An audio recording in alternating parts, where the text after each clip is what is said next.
Fikiria mataifa mawili yaliyowahi kushirikiana kwa karibu, mataifa yaliyowahi kuwa na makubaliano ya kisiasa, kijeshi na kiuchumi, lakini leo hii mataifa hayo yamesimama upande tofauti wa kihistoria.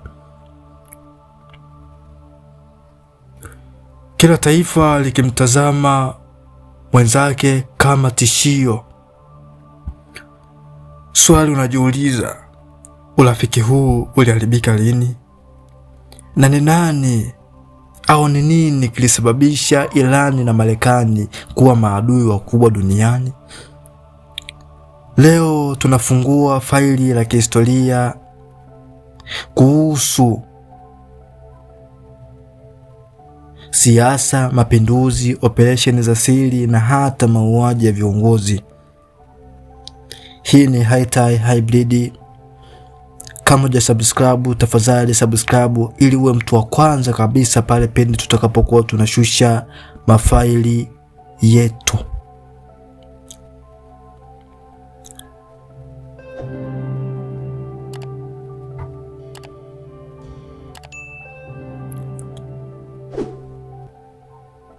Baada ya vita ya pili ya dunia iliingia kwenye kipindi kinaitwa vita baridi. Marekani ilikuwa inatafuta washirika wake duniani ili kupunguza ushawishi wa Soviet Union. Wengi wanajiuliza Soviet Union ni nini? Soviet Union kwa kifupi inaitwa USSR. Ilikuwa nchi kubwa sana iliyokuwepo kati ya mwaka 1920 na ilikuwa moja ya nguvu kubwa zaidi duniani. Soviet Union ni nini kwa lugha rahisi? Ilikuwa muungano wa nchi nyingi kama Urusi, Ukraine, Kazakhstani na nchi nyingine tofauti. Nchi hizi zilifuata mfumo wa ujamaa. Kwa hiyo mpinzani mkubwa wa Sovieti alikuwa ni United States wakati wa Cold War. Ilikuwa inaongozwa kwa mfumo wa kidemokrasia kama Marekani.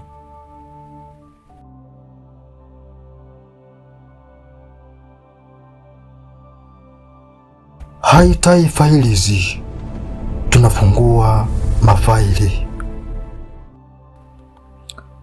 Iliongozwa na chama kimoja kilichojulikana kama Communist Party of the Soviet Union. Serikali hiyo ilikuwa inamiliki viwanda, inamiliki ardhi, inaamua uchumi. Kwa hiyo Sovieti na Marekani walikuwa ni wapinzani wakubwa duniani, wakigombania nguvu na ushawishi katika dunia. Hii ndiyo iliitwa vita baridi, Cold War. Hakukuwa na vita ya moja kwa moja, lakini kulikuwa na mashindano ya silaha za nyuklia, ushindani wa kiteknolojia, mfano kwenda anga za juu, vita kupitia nchi nyingine.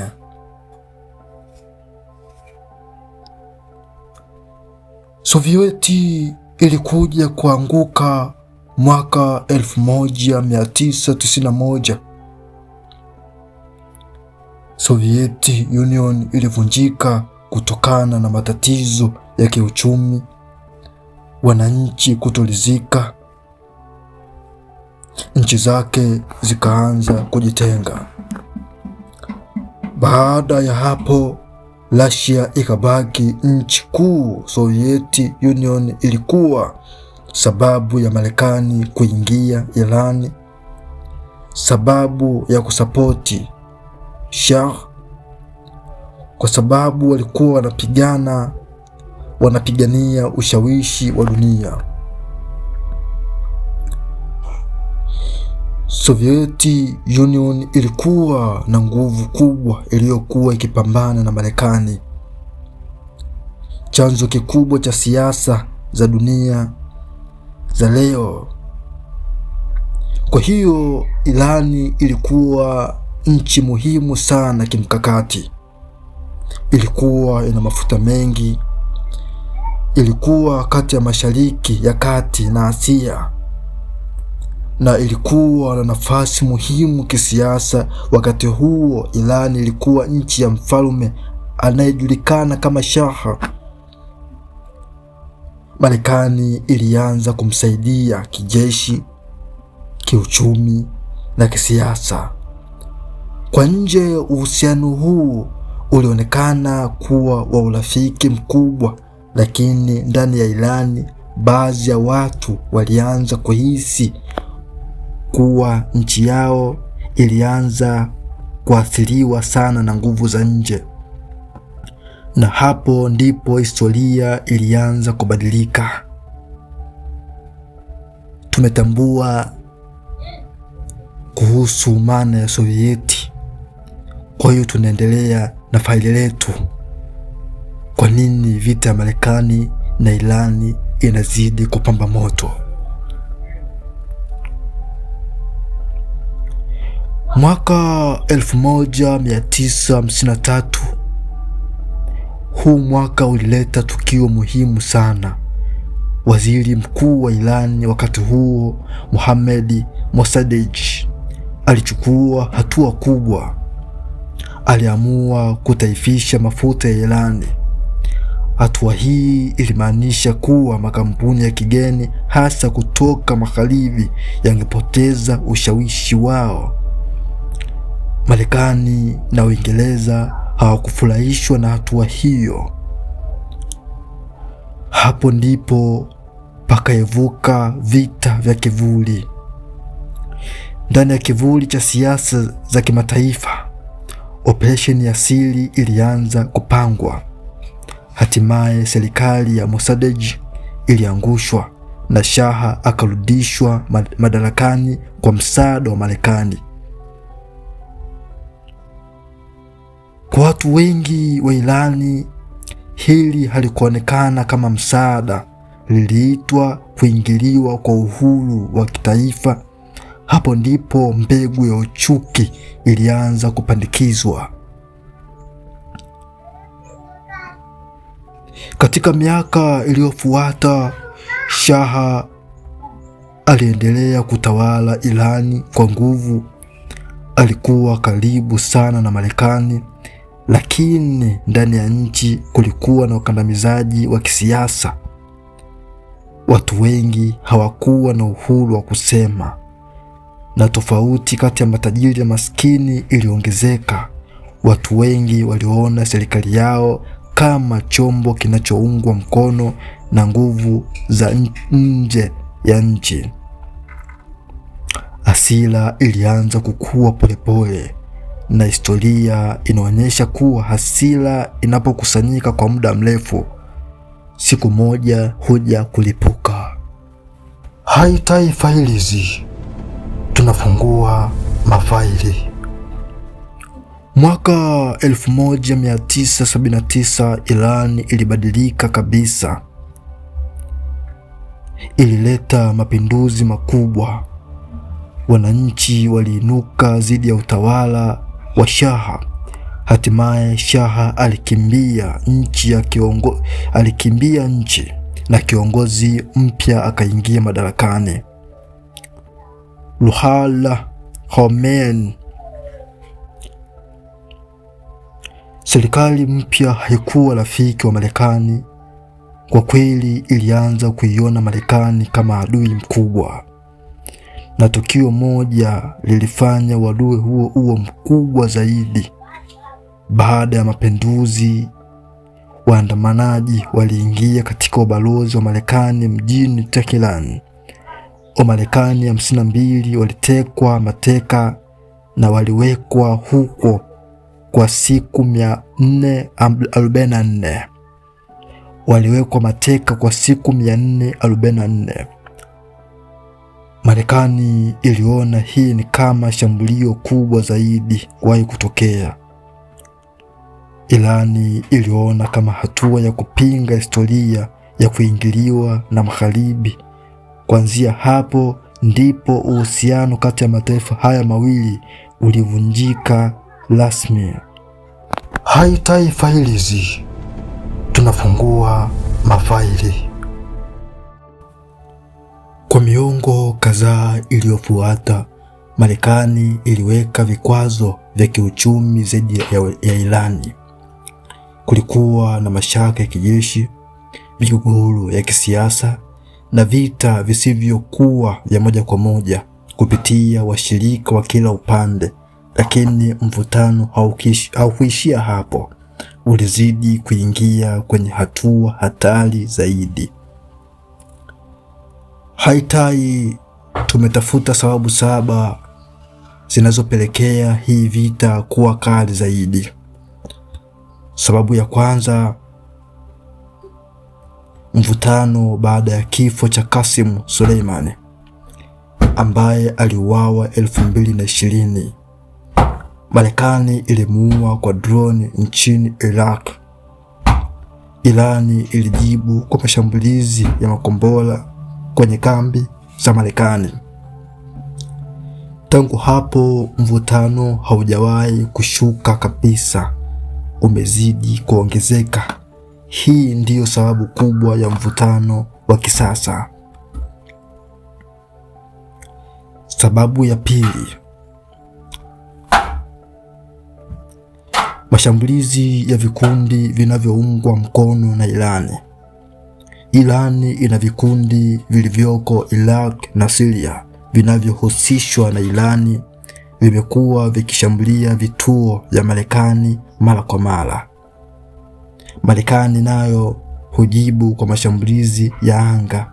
Hii vita ya kivuli inaitwa proxy war.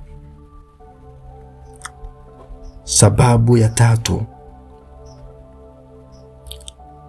migogoro wa kuhusu nuclear tension. Irani inaendelea kurutubisha uranium. Marekani ina hofu ya kutengenezewa kwa silaha za nyuklia.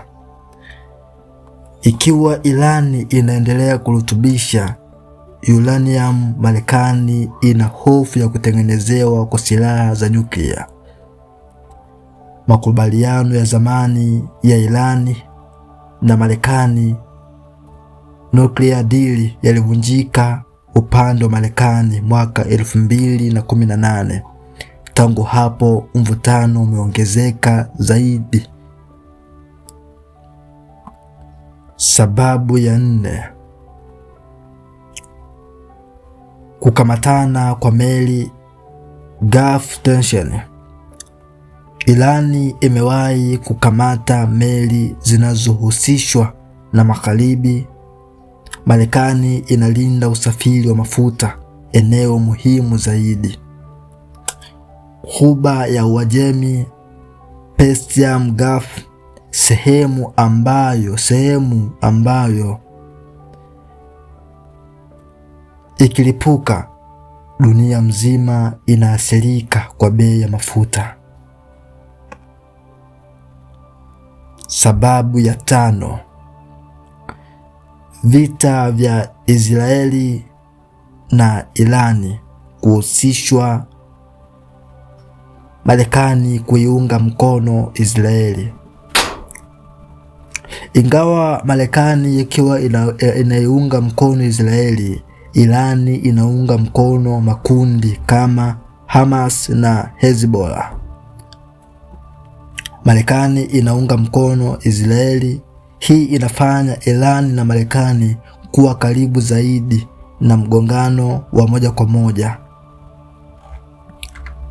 Sababu ya 6,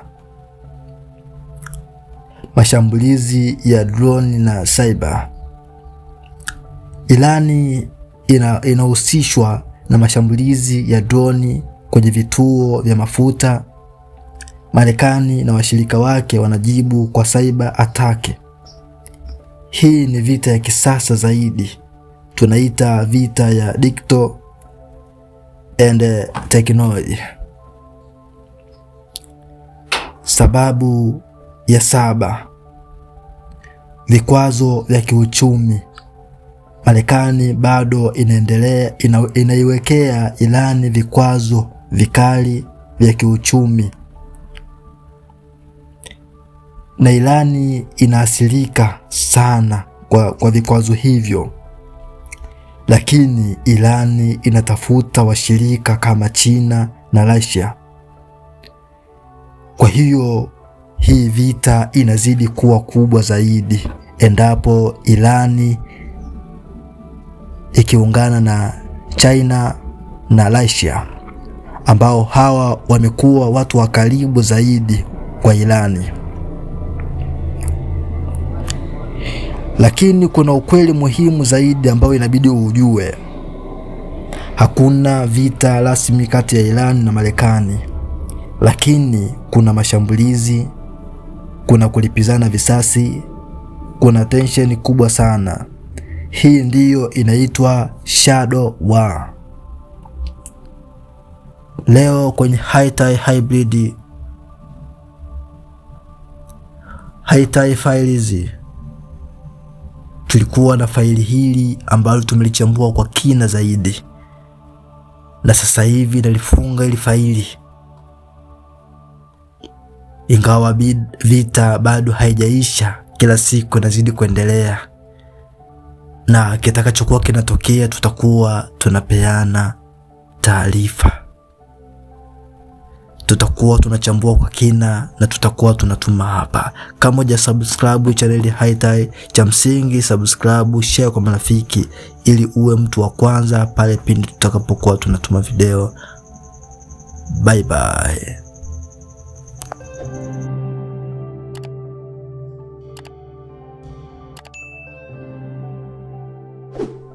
Hightai Files, tunafungua mafaili.